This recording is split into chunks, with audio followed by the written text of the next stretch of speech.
ሰላም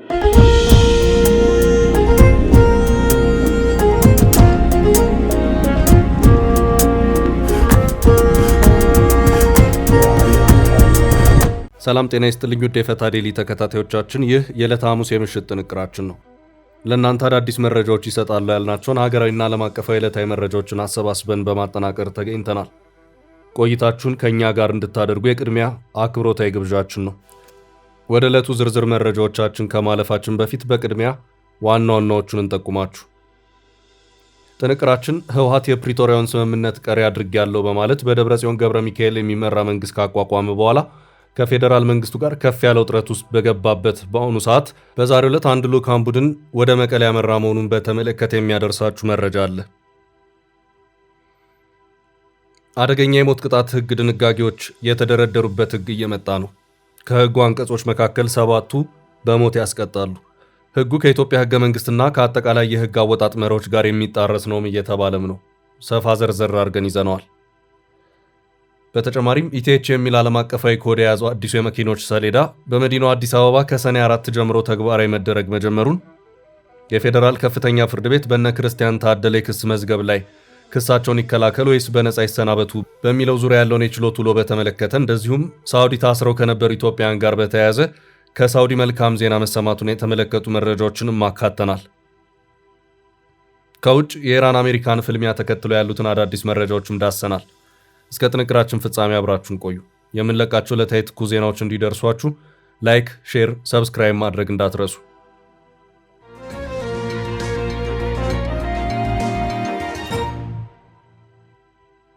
የዛሬው የመቀሌው የድርድር ምክር ህወሓት የፕሪቶሪያውን ስምምነት ቀሪ አድርጌያለሁ በማለት በደብረጽዮን ገብረ ሚካኤል የሚመራን መንግስት ካቋቋመ በኋላ በዛሬው ዕለት አንድ ልዑካን ቡድን ወደ መቀሌ አምርቷል። መቀሌ የገባው አደራዳሪው ልዑክ ነው።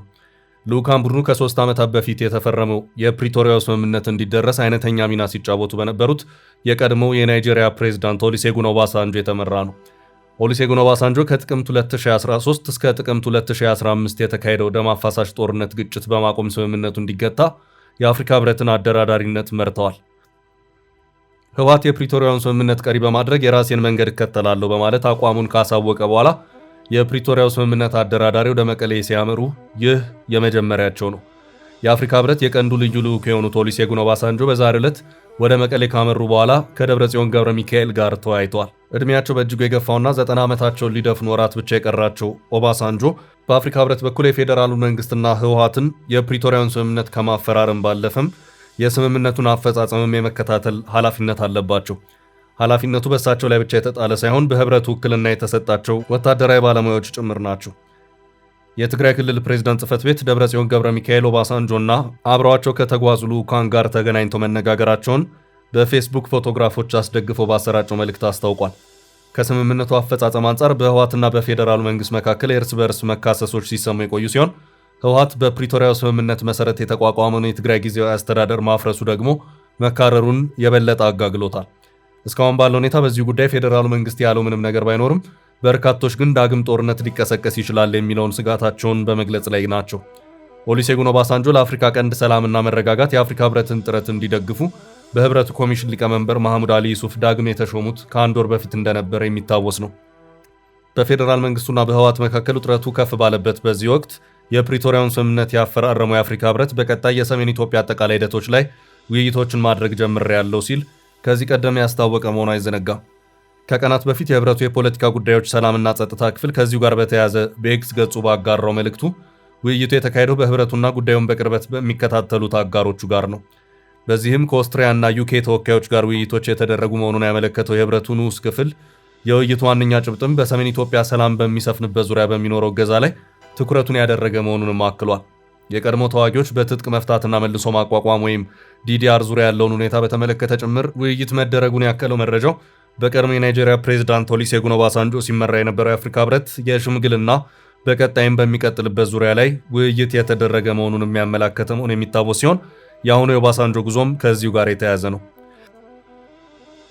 ህወሓት በፕሪቶሪያው ስምምነት መሰረት ከፌዴራሉ መንግስት ጋር የፖለቲካ ውይይቶችን ማድረግ አለብኝ በማለት እየደጋገመ ሲጠይቅ ቆይቷል። የአሁኑ የኦባሳንጆ የመቀሌ ውይይት ላይም ይሄው የህወሓት አቋም ይንጸባረቃል ተብሎ ይጠበቃል። አንዳንዶች አሁን ባለው ሁኔታ ከፕሪቶሪያው ስምምነት ባሻገር የፌዴራሉ መንግስትና ህወሓት በአዲስ ውይይትና ድርድር ውስጥ መግባት አለባቸው በማለት ምክረ ሐሳባቸውን እየገለጹም ይገኛሉ። መቀሌ ተጓዘው በኦሉሴጉን ኦባሳንጆ የተመራው ልዑካን ቡድን ከፕሪቶሪያው ስምምነት ባሻገር አሁን ያሉትን ሁኔታዎችም ጭምር በማንሳት ሁለቱን አካላት ወደ አዲስ ድርድር ለማስገባት እቅድ ስለመያዙ ግን የታወቀ ነገር የለም።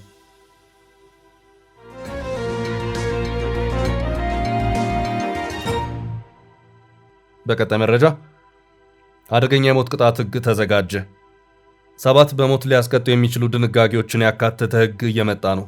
ይህ ህግ እየመጣ ያለው በትግራይ ሲሆን በርካቶች ረቂቅ ህጉን በተወሰነ ደረጃ እየቀነጫጨቡ ሲያቀርቡት ከርመዋል። በዛሬው ዕለት ቢቢሲ ሙሉ የህጉን ረቂቅ ይፋ ያደረገው ሲሆን በዚሁ መሰረትም 7ቱ የህጉ ድንጋጌዎች ህጉን ተላልፏል የተባለውን ሰው በሞት የሚያስቀጡ ሆነው ታይተዋል። የትኞቹ በሞት ያስቀጣሉ የሚሉትም ድንጋጌዎች አንድ በአንድ ተዘርዝረዋል። የትግራይ ህዝብ ህልውናና ደህንነትን ለማረጋገጥ የትግራይ ብሔራዊ ክልላዊ መንግስት ያወጣው አዋጅ በሚል ርዕስ የተዘጋጀው ይህ ረቂቅ ሰነድ በቅርቡ በክልሉ ምክር ቤት እንደሚጸድቅም ቢቢሲ በመረጃው አመልክቷል። ህጉ ከኢትዮጵያ ህጎችና በአሁኑ ሰዓት በስራ ላይ ካለው የኢትዮጵያ ህገ መንግስት ድንጋጌዎች ጋር የሚቃረን ነውም ተብሏል። በ6 ምዕራፎች የተከፋፈለውና በ44 ገጽ የቀረበው ረቂቅ አዋጅ እንደ ዘገባው ከሆነ ረቂቅ ህጉ መግቢያ ላይ ጠላት የፕሪቶሪያን ስምምነት በማፍረስ በትግራይ ህዝብ ላይ ሁሉንም አይነት በደልና ግፍ እየፈጸመ ስለሆነ የትግራይ ህዝብና መንግስት ራሳቸውን የመከላከል ተፈጥሯዊና ህጋዊ መብት አላቸው በማለትም ያስቀምጣል። አስገዳጅ ብሔራዊ ጥሪ በረቂቅ አዋጅ የመጀመሪያ ክፍል አንቀጽ 5 ላይ ዕድሜና ጤና የሚፈቅድለት ማንኛውም የትግራይ ተወላጅ የክልሉ መንግስት የሚያቀርብለትን የክተት ጥሪ ተቀብሎ የመሳተፍ ብሔራዊ ግዴታ እንዳለበት ይገልጻል። በሶስተኛው ክፍል ደግሞ የወንጀል ተጠያቂነት በሚለው የረቂቅ ህጉ ክፍል ስር በትግራይ ጦር ውስጥ ለመቀላቀል ወይም ለመዋጋት ፈቃደኛ ያልሆነ ማንኛውም ሰው በደጀን ወይም በግንባር ግዴታውን እንዲፈጽም ጥሪ ቀርቦለት ያልተቀበለ ከሆነ ከ10,000 እስከ 50,000 ብር ተቀጥቶ ግዴታውን እንዲፈጽም ይደረጋል የሚል የሚደነግግ መሆኑንም በዘገባው ተካቷል። በዚህ ረገድ የሰራዊቱን ወይም የመንግስትን እንቅስቃሴ ማጋለጥ፣ ህገወጥ የጦር መሳሪያዎችን መያዝ፣ ጥይት ወይም ርችት መተኮስ እንዲሁም ለማምለጥ መሞከርና ከብሔራዊ ጥሪ ጋር አለመተባበር በእስራትና በገንዘብ ቅጣት ከሚያስቀጡ ድርጊቶች መካከል ተገኝተዋል። ከዚህ ውጪ እጅግ ጥብቅ ናቸው የተባሉና በሞት ያስቀጣሉ የተባሉ 7 ድንጋጌዎችንም ይሄው ረቂቅ ህግ እንዲይዝ ተደርጓል። ከድንጋጌዎቹ መካከልም በጦርነት ጊዜ በመሰረተ ልማት በህዝብና በመንግስት ተቋማት ላይ የሚደርስ ጉዳት ከጠላት ጋር በመተባበርና የሚስጥር ማሹለክ በእስራትና በገንዘብ እንደሚያስቀጣ የተገለጸ ሆኖ ነገር ግን ድርጊቱ ሆን ተብሎ ከተፈጸመ በዕድሜ ልክ እስራት ወይም ሞት ሊያስቀጣ ይችላል የሚል ይገኝበታል። እንዲሁም እንቅስቃሴው በህዝቡ ላይ አለመረጋጋት የሚፈጥር ከሆነ በህግና በህገ መንግስታዊ ስርዓቱ ላይ ወይም በባለስልጣናት ወይም በትግራይ ሰራዊት ላይ ጉዳት ማድረስ የዕድሜ ልክ ጽኑ እስራት ወይም እስከ ሞት ሊያስቀጣ የሚችል ወንጀል ሆኖ እንደሰፈረም ቢቢሲ በዛሬው ዘገባው አመልክቷል። እንዲሁም ከውጭ መንግስታት ጋር በመተባበር የትግራይን ሉዓላዊነት አደጋ ላይ የሚጥል ድርጊት መፈጸም እንደ ድርጊቱ አይነት ከባድ የሆነ እስከ ሞት ድረስ የሚያስቀጣ እንደሆነ ተገልጿል። ሌላው በአንቀጽ 44 ላይ የተገለጸውና እስከ ሞት ቅጣት የሚያደርሰው ወንጀል ከጠላት ጋር የኢኮኖሚ ትብብር ማድረግ ወይም መመካከር የሚለው ነው። የጦርና የዘር ማጥፋት ወንጀሎች በትግራይ ህዝብ ወይም በተወሰነ የትግራይ ማህበረሰብ ላይ ሆን ተብሎ እንዲፈጸም የቀሰቀሰ ትዕዛዝ የሰጠም ሆነ በራሱ ለመፈጸም የተንቀሳቀሰ በዕድሜ ልክ እስራት ወይም እስከ ሞት በሚደርስ ይቀጣል። ረቂቅ ህጉ ይህ በተለያዩ መንገዶች ይገለጻል ሲል አስፍሮ ከነዚህም ውስጥ ረሃብን ወይም መድኃኒትን እንደ ጦርነት መሳሪያ መጠቀም ወይም የጥንት ቅርሶችንና የአምልኮ ቦታዎችን ሆን ብሎ ማውደም በሞት ከሚያስቀጡ ድርጊቶች መካከል ሆኖ እንደተካተተም ዘገባው አክሏል። በዚህ መልኩ በዚሁ ረቂቅ ህግ ውስጥ በርካታ በሞት ያስቀጣሉ የተባሉ የወንጀል ድርጊቶች የተዘረዘሩ ሲሆን ተጠቅልለው ሲታዩም በ7 ድንጋጌዎች ተጨምቆ የተቀመጡ ሆነው ይታያሉ። በርካቶች ይህንኑ እንዲጸድቅ ከፍ ያለ ዝግጅት እየተደረገበት ያለው ረቂቅ ህግ እንዳይጸድቅና ወደ ስራም እንዳይገባ ውግዘታቸውን እያሰሙበት ይገኛሉ።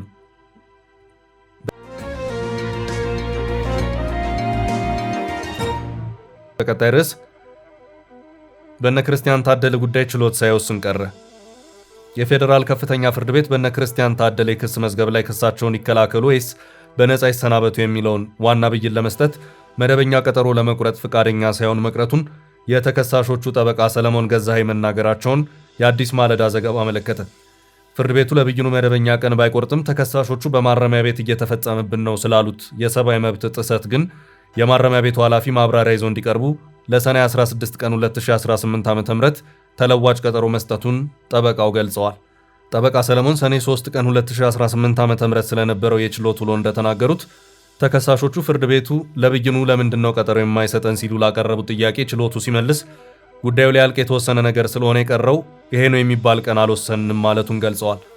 በመሆኑም ጉዳዩ ሊጠናቀቅ የተቃረበ በመሆኑ ፍርድ ቤቱ የሰብአዊ መብት ጥሰቱን ለመስማት በሰየመው በዚሁ በሰኔ 16 ላይ ዋናው ብይን ሊገለጽ ይችላል፣ ካልሆነ ግን ከዛ በኋላ ባሉት ቀናት ልናሰማ እንችላለን የሚል ውሳኔ ማስተላለፉን ጠበቃው ጠቅሰዋል።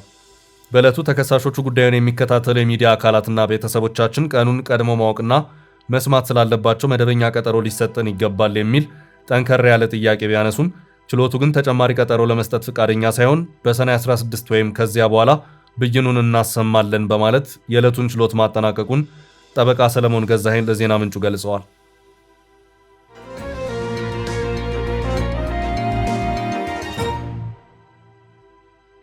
በቀጣይ መረጃ አነጋጋሪው የሰሌዳ ዋጋ እስከ 56000 ብር ዋጋ የወጣለት አዲሱ ታርጋ መሰጠት ጀመረ።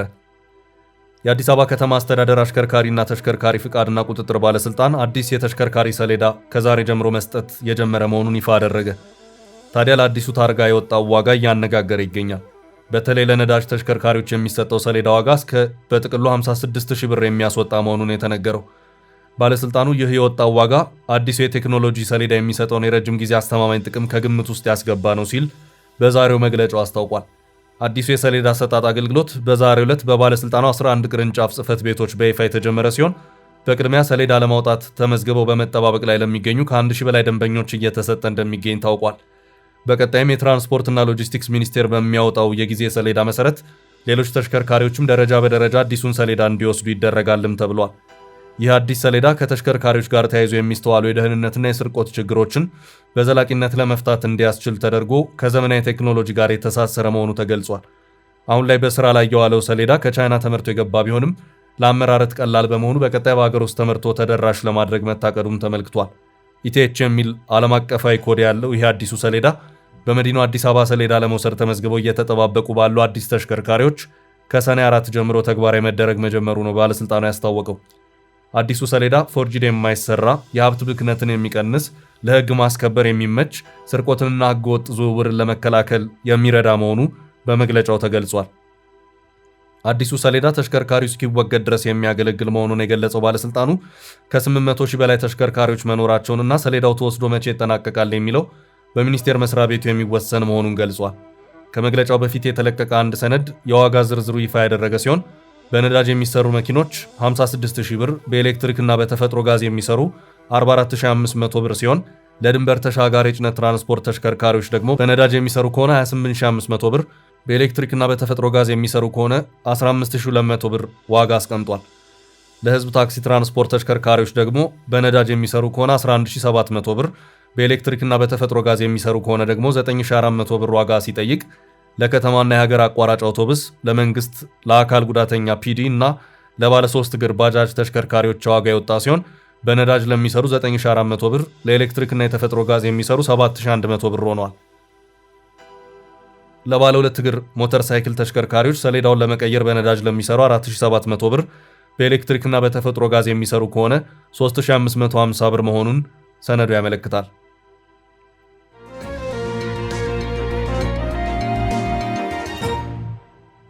በቀጣይ መረጃ ከሳውዲ መልካም ዜና። በሳውዲ ታስረው የነበሩ 1655 ኢትዮጵያውያን ምህረት ተደረገላቸው። በሳውዲ አረቢያ በእስር ላይ ለነበሩ በርካታ ኢትዮጵያውያን ዜጎች ምህረት መደረጉ ተሰማ። በተለያዩ ምክንያቶች በሳውዲ ታስረው የነበሩ 1655 ዜጎቻችን የፍርድ ሂደታቸው ተቋርጦ የምህረት አዋጅ እንዲሰጣቸው መወሰኑን ከውጭ ጉዳይ ሚኒስቴር የወጣ መረጃ አመልክቷል።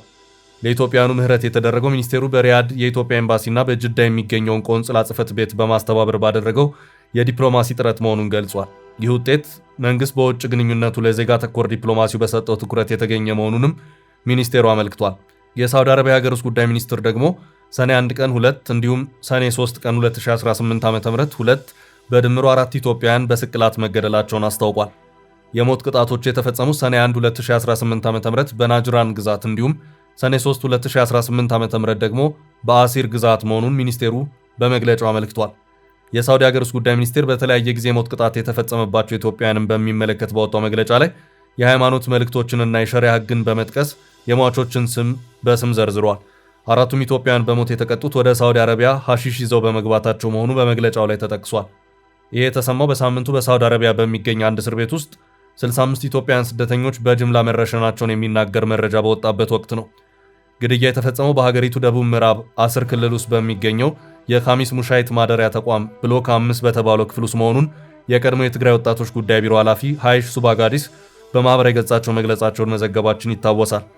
ግድያው የተፈጸመው ሰኔ 3 ቀን 2018 ዓ.ም መሆኑን የተጠቆመው ዓለም አቀፍ የሰብአዊ መብት ተሟጋች ድርጅቶች በሳውዲ አረቢያ የሚገኙ ኢትዮጵያውያን ስደተኞች ላይ የጅምላ ግድያ ሊፈጸም እንደሚችል ማስጠንቀቂያ ሲሰጥ እንደነበር አይዘነጋም። አሁንም ድረስ ሳውዲ በቅጡ ባልታየ ጉዳይ በችሎት የሞት ፍርድ ከተፈረደባቸው ከ200 በላይ ኢትዮጵያውያን ስደተኞች እንዳሉ ይታወቃል። ከኢትዮጵያ ሃይማኖት ተቋማት እንዲሁም ከሌሎች በጉዳዩ ለሳውዲ ተማጽኖ የተደረገ ሲሆን የሳውዲ ባለስልጣናት ግን በዚህ ጉዳይ ላይ እስካሁን በይፋ የሰጡት መልስ የለም።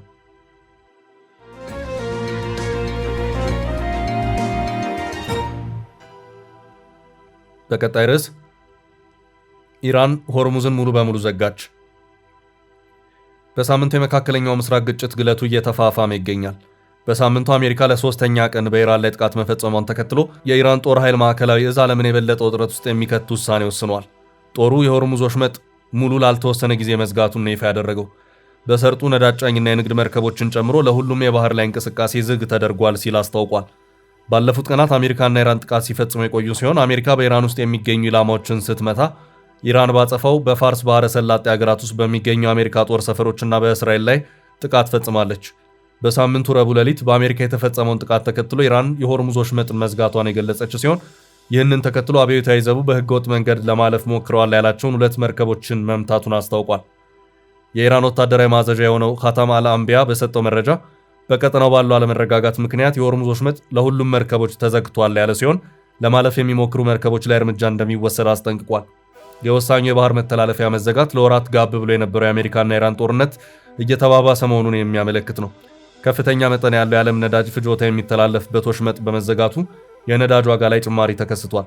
ጦርነቱ በየካቲት ወር መጨረሻ ገደማ ከተቀሰቀሰ በኋላ ኢራን ሆርሙዝን ሙሉ ለሙሉ ከመዝጋት ይልቅ በመርከቦች እንቅስቃሴ ላይ ገደቦች ጥላ ቁጥጥር ስታደርግ ነበር። በተጨማሪም የባህር መተላለፊያውን የሚመለከት አዲስ ሕግና አሰራር በማውጣት ሆርሙዝን በቁጥጥሯ ስር ለማስገባት ስትሰራ ቆይታለች። ይህ የኢራን ውሳኔ የተሰማው ኢራን የአሜሪካ የጦር ሄሊኮፕተርን መታ ከጣለች በኋላ ከአሜሪካ ተደጋጋሚ ጥቃት ስለተፈጸመባት ነው ተብሏል። ሆርሙዝ ወሽመጥ ዓለም ለፍጆታው ከሚያስፈልገው 20 በመቶ ነዳጅ ዘይትና ጋዝ ከባህረ ሰላጤው ሀገራት በመነሳት በየቀኑ የሚተላለፍበት ወሳኝ የባህር መስመር መሆኑ ይታወቃል። ኢራን በዛሬው ዕለትም በመካከለኛው ምስራቅ ሀገራት ባሉ የአሜሪካ ጦር ሰፈሮች ላይ ጥቃት መሰንዘሯን ገልጻለች። ጥቃቱ በኩዌት፣ ጆርዳን እና ባህሬን ላይ የተሰነዘረ ሲሆን በድሮን በተፈጸመው ጥቃት በባህሬን የሼክ ኢሳ አየር ማረፊያና በኩዌት ደግሞ አሊ አልሰላም እና አህመድ አልጃባር አየር ማረፊያዎችን ኢራን ኢላማ ማድረጓን ገልጻለች።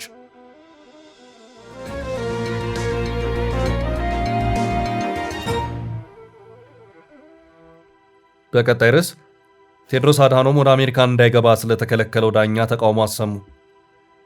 ከሰሞኑ ለዓለም ዋንጫ ውድድር ወደ አሜሪካ እንዳይገቡ የተከለከሉት ታዋቂው ሶማሊያዊ የእግር ኳስ ዳኛ ጉዳይ በእጅጉ አነጋጋሪ ሆኗል።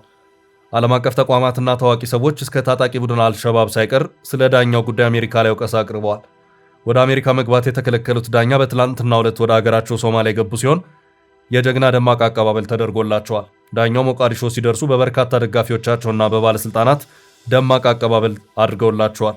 በፈረንጆቹ 2025 የአፍሪካ ምርጥ ወንድ ዳኛ ተብሎ የተመረጡት ኦማር አርታን በቀጣይ ዓለም ዋንጫ ላይ መሳተፍ እቅድ እንዳላቸው የገለጹ ሲሆን የሶማሊያ ወጣቶችን በሀገራቸው እንዲኮሩ ጥሪያቸውን አስተላልፈዋል።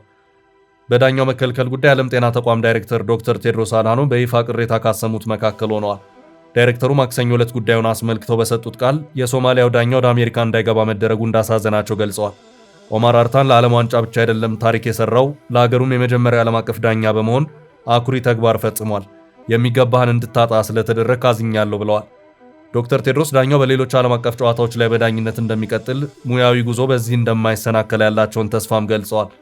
በርካታ አፍሪካውያን የኳስ ባለሙያዎችና ሌሎች የዳኛውን መከልከል ውሳኔ ተከትሎ ውሳኔውን ከዘረኝነት ጋር አስተሳስረው ትችት አሜሪካ ላይ ሰንዝረዋል።